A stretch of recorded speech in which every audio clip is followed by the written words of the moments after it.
Welcome to the channel, my name is Coach and I'm your go-to source for everything relating to TNA, and we're finally back. I didn't make a TNA video last week, that's because there was no TNA last week. Technically there was, but it was just replays from recent Bound for Glories. Because of the hurricanes going on in America, they couldn't film their episodes, so they just had to do this special thing. But we're back now, back with the regularly scheduled TNA programming, so let's get right into it. The show started off with a 6-woman tag team match: Wendy Chu, Rosemary, and Tasha Steelz versus Jordynne Grace, Sol Ruca, and Masha Slamovich. One side definitely is more overpowered star power wise than the other, but this is a bigger problem I have with TNA. Always when it comes to the women's division, it's multiple women tag team matches after multiple women tag team matches, and I just get sick of it because all the women in this match, you could have done so many interesting different stories with all of them separately, but you decided to throw them together into this one program. Like later on in the night, you have Laredo Kid versus Leon Slater versus John Skyler. The winner faces Mike Bailey for the X Division Championship next week. That match didn't need to be on the card. You could have spread these women out more over the card and had a lot more content, and you could have built your Knockouts division up, but you didn't do that, and that's what bothers me. Now, again, doesn't seem like it's gonna change. The Knockouts division is in a very dire situation right now, at least for its future. But the winners ended up being Sol Ruca, Masha Slamovich, and Jordynne Grace. They won, but Jordynne Grace and Masha Slamovich, they don't get along very well, and we get the progression of that a bit later on. Then we go backstage. Josh Alexander is standing with Sinner and Saint, I believe is their tag team name, and he announces that he's forming a new faction with them. They're called the Northern Armory, and I kinda dig that name, it's a cool name, but we're gonna get into more of this faction later on. I just thought I'd throw this in there. So back in the ring, Joe Henry and Nick Nemeth are in the ring. They're talking about their upcoming match, and First Class interrupts them. Now this was a really good promo segment, I really enjoyed it, it was really fun. This type of stuff, TNA needs to do more of that, because that's what's the entertaining part. Oftentimes it feels like they fall into this abyss where they just have good matches over and over instead of building up and doing some entertaining segments and stuff. This was one of the better stuff, and I enjoyed this a lot. I'd like to see more of this. Ash by Elegance and her personal connoisseur are trying to put some makeup on Heather Reckless and try and reinvent her. And then it was kind of funny, I liked it, and then they started doing a chant, like trying to make Botox a chant. And they're probably gonna try and do this in an arena when they're back, right? When they're finally on screen. But next week she's gonna have a surgery and do Botox and stuff, so I'm excited to see how they're gonna do with that. That's definitely different and interesting, and I'm curious about that.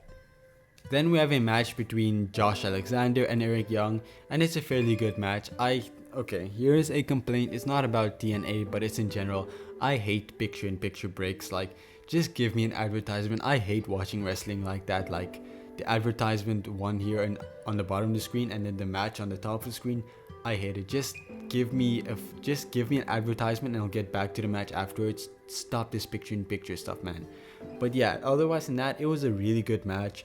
And at the end, Sinner and Saint, they helped Josh Alexander pick up the victory, and the Northern Armory stand tall. And they keep attacking Eric Young after the match, and I was wondering, why isn't Steve Maclin coming out? And then they answered my question. Steve Maclin was attacked backstage, brutally laid out. And then, yeah, the Northern Armory stood tall again. I don't know how I feel about the Northern Armory. Like, it's Josh Alexander and two nobodies. Obviously, this is how you build them up, make them bigger names. I just feel like a Josh Alexander faction could do a lot more, especially with your NXT relationship. You can do something with Ethan Page. Like, there's a lot. I just don't feel this is the right direction. And what is it even building up to? Like a tag team match at Bound for Glory, but between who? Maybe a 6-man tag match with a special appearance from somebody else to help Eric Young and Steve Maclin. I really don't know. That makes it a bit exciting, but I'm not fully convinced about the route they're going in yet. Then we get a promo between Moose and Mike Santana, and I'm over this already. Like, yeah, I'm not interested in this anymore. I want us to get to Bound for Glory and get over this. I want Santana and Moose to have their final one-on-one match, finish this, and get it done with, because I'm not interested in this anymore. And this wasn't even a bad promo. This was really good, and you could feel the intensity between these two guys, but it's been going on for too long, and I'm really over it. But then Santana gets attacked by the System. They're finally back. It was nice to see them. It's been a few weeks since I've seen them. Yeah, the system is they attack Mike Santana, then ABC and the Hardy Boys, they come out to save them, and then we instantly get into the #1 contendership match for the tag team titles between the Hardy Boys and ABC. But similar to most other tag team divisions in the world right now, TNA's is very dead. It's always ABC, the system, the Hardy Boys, and the match ended in no disqualification after the system attacked the Hardy Boys and ABC, and now we're getting a triple threat Full Metal Mayhem match at Bound for Glory. I'm excited for this simply because of the spectacle, but after this we need to move on because every tag team match revolves around these three teams and it's been going on for months now. Ever since I started watching TNA, it's just these three teams and I'm kind of over it, similar to Moose and Santana. Just, it's a lot of repeat, it's a lot of the same, and it's gonna be a bit different, so it's gonna be good, but still, whole thing, I'm looking forward to it, but not really the story, just the match.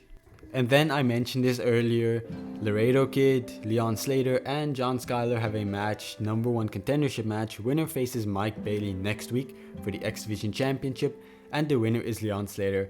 Very happy with this decision. I think he's still very young and very new to TNA, but I do see a lot of potential in him, at least a very solid mid-carder. That's the potential I see in him. So yeah, I'm glad he's gonna get this opportunity. I'm very high on him, and it's a match I'm excited for next week. Even if it doesn't have a lot of build, it's one of those situations where it doesn't really need any, one of those rare situations. So yeah, I'm excited for this. Leon Slater definitely isn't gonna win because Mike Bailey isn't going to lose the championship again so soon after recapturing it. But then again, that's the same thing I said last time. So I don't know what's gonna happen, man. Earlier in the night, Jordan Grace was looking for Masha Slamovich, but she couldn't find her. Now she's in the ring, she calls out Masha Slamovich, and all of a sudden there's this whole thing about Jordan Grace wanting the spotlight, keeping Masha Slamovich to the side, knowing things about her. This felt like it came out of nowhere. Like, I don't know, maybe I haven't seen it on the last few episodes, but this feels out of nowhere.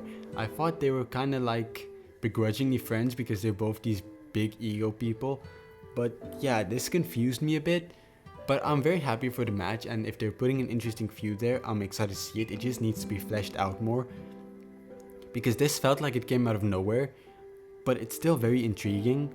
So yeah, if they can flesh this out more, this is going to be a very interesting story. We have 3 weeks until Bound for Glory, 3 or 2 weeks until Bound for Glory. So there's more than enough time to make this a very interesting feud, and I'm gonna put my faith in them that they can do that. Then we have the main event, Joe Henry versus Nick Nemeth versus First Class, a really fine match. And at the end, we all knew who was going to win. Nick Nemeth, Joe Henry, they were going to win.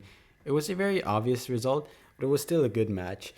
I hope after, well, we're all assuming Joe Henry's going to win the TNA World Heavyweight Championship, but I hope after we get like a fully fledged out feud between Top Dollar and Joe Henry, because I feel like these two have a lot of chemistry and there's a lot they can do because I really like their dynamic. But I also want to apologize because when Nick Nemeth won the championship, all of his matches happened so quickly, one after the other, that I didn't feel like there were a lot of build. But now in hindsight, I see the reason for that. They wanted to give him a bunch of big matches so he can build him up before he loses to Joe Henry. So it all makes sense now, but at the start I was very critical of it. So I will apologize about that. But I'm just very excited to finally see this match, and I'm hoping we finally put this belt on Joe Henry. So now we've reached the end of the video. Sorry if the flow was a bit off. I still need to get back into covering TNA because it's been a little while. But I'll get back into it. My NXT reviews are still going strong, and we'll be back with TNA every week now. So if I had to give the Nitro ranking, it'll be a solid 8 out of 10. I loved a lot of the things they did tonight. It was a very interesting show. A few things I didn't like, but that's with every wrestling show. You can't like everything. But for the most part, a very phenomenal show, and I loved it. And yeah, definitely go check this episode of TNA out, especially the Joe Henry and Nick Nemeth segment with First Class 2. That was incredible. But yeah, we've reached the end of the video. I hope you enjoyed. Thank you for watching my videos. I really appreciate it. And I hope you come and watch more. It would be very much appreciated too.